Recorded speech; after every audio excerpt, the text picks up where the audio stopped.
Good morning, Patrick here from Complete Health.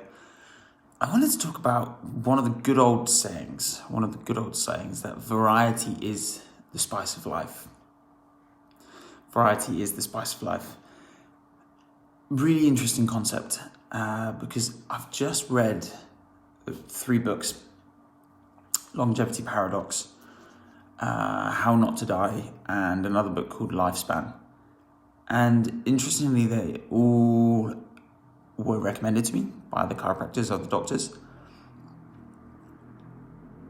And all of them had exactly the same conclusions. But one of the most interesting things that I found in these books the other week was about spices, herbs and spices. Now, all of these books support a plant-based diet or majority plant-based diet. So even if you're eating meat, they recommend only limiting that. Interestingly, in this country, meat consumption has gone up by about 6 times in the last 4 decades, and so have the number of different diseases. So their first point of call is reducing the amount of meat you eat and increasing the number of plants you eat. Now, interestingly enough, this was the bit that really blew my mind, is that herbs and spices have about 6 to 10 times, or 5 to 10 times more antioxidants in them than their counterparts, fruits and vegetables. So they would measure antioxidants as a unit. So say, for example, an apple had 6 units. Basically, the same equivalent would have 600 units in a teaspoon. And so it's just crazy how much more potent the antioxidants are in herbs and spices. So if you're eating something like a tomato pasta and you add a tablespoon of oregano to your pasta sauce, the reality is true that you have just increased the antioxidant count of that by about 6 to 10 times just by adding something like oregano. Something like chili, if you add chili into a curry, you have just increased the antioxidant effects of that food. Now, interestingly enough, you look at countries where the rates of heart disease are typically the lowest. It's places like Asian countries and Indian countries that really have the lowest rates of stuff like heart disease, colon cancers, etc. Now, the reason for that is that antioxidants have a protective effect for our cells. The term antioxidant basically comes from reducing oxidation.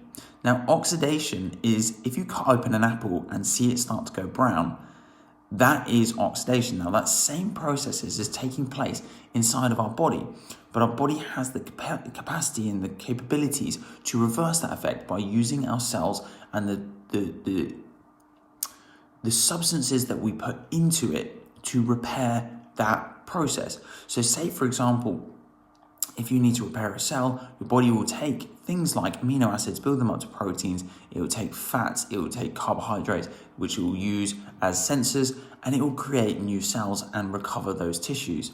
Now, if we have antioxidants, it protects our cells from getting damaged in the first place, which means that your body has to do less work to recover and repair itself.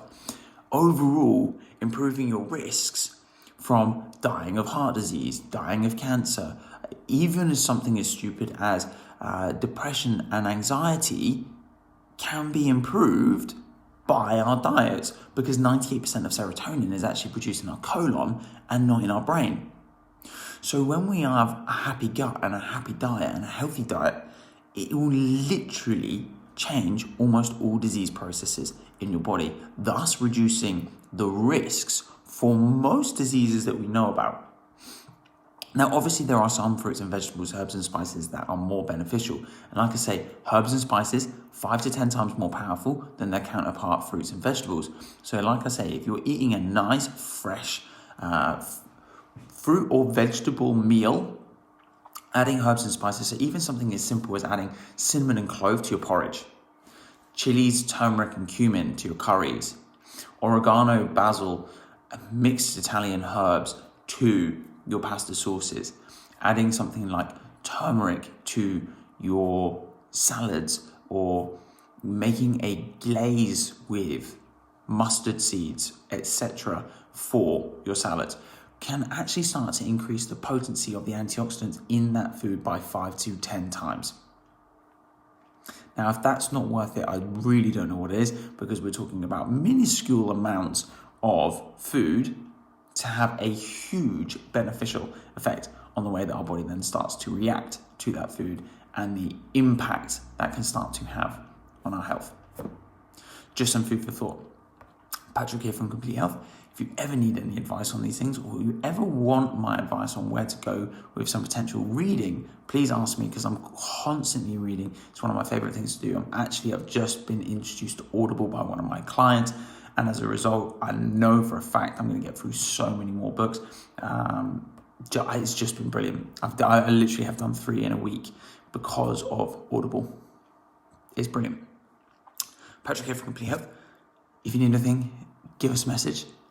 Otherwise, I'll see you in the clinic very, very soon. Take care for now.